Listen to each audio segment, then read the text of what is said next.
La finance solidaire, c'est une façon pour tout épargnant, quel que soit le volume de son épargne, de reprendre la main sur son argent. On voit bien que la mondialisation de l'économie a rendu les capitaux extrêmement mobiles et que le système financier est devenu illisible pour la plupart des gens. C'est pour ça qu'à côté de ces grands flux financiers sont apparus des placements qui permettent de savoir et même de choisir à quoi sert son épargne.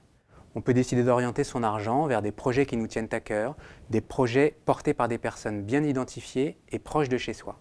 Ces 150 placements ne sont pas faciles à trouver, parce qu'ils ne pèsent pas grand-chose, mais il y a quand même un moyen facile de les repérer. Ils sont tous regroupés sous une même bannière, celle de Finansol.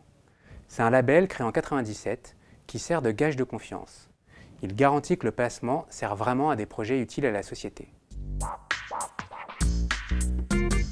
On ne connaît pas précisément le nombre de personnes qui ont souscrit un produit d'épargne solidaire. Finansol les évalue à environ 1 million. En revanche, on sait qu'ils sont de plus en plus nombreux et que 366 000 produits d'épargne solidaire nouveaux ont été ouverts en 2017. Les sommes déposées sur ces placements s'élevaient à 1,8 milliard d'euros, ce qui porte le stock total investi sur ces produits solidaires à 11,5 milliards d'euros. Alors bien sûr, il ne s'agit pas de se bercer de mots. Même si le premier produit d'épargne solidaire a été créé il y a 35 ans, cette finance reste un tout petit créneau dans le vaste supermarché des placements. Elle ne pèse que 0,2% du patrimoine financier des Français. Mais quand même, c'est une goutte d'eau qui fait tache d'huile. Petit à petit, le secteur progresse et s'installe dans les esprits.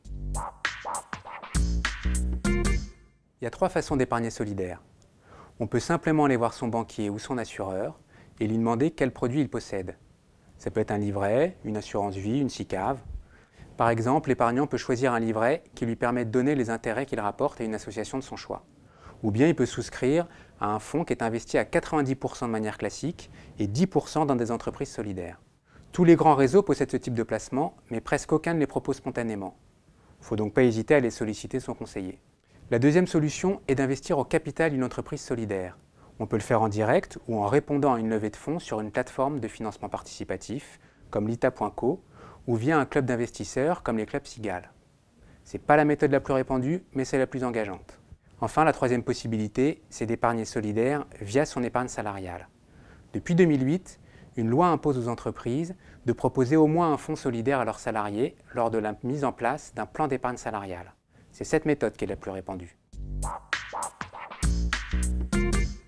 La finance solidaire permet de soutenir des projets sociaux ou environnementaux portés par des entreprises ou des associations qui n'intéressent souvent pas beaucoup les banquiers traditionnels. Des chantiers d'insertion, comme les jardins de Cocagne, qui permettent de remettre sur le marché du travail des personnes qui en sont éloignées. Ou bien des associations de quartier qui contribuent à réduire les inégalités, des ONG de développement international, ou encore des producteurs d'énergie renouvelable, comme Enercop. Selon les chiffres de Finansol, la finance solidaire a permis de créer ou de consolider 49 000 emplois en 2017, d'horloger 5 500 personnes et d'approvisionner 20 000 foyers en électricité renouvelable.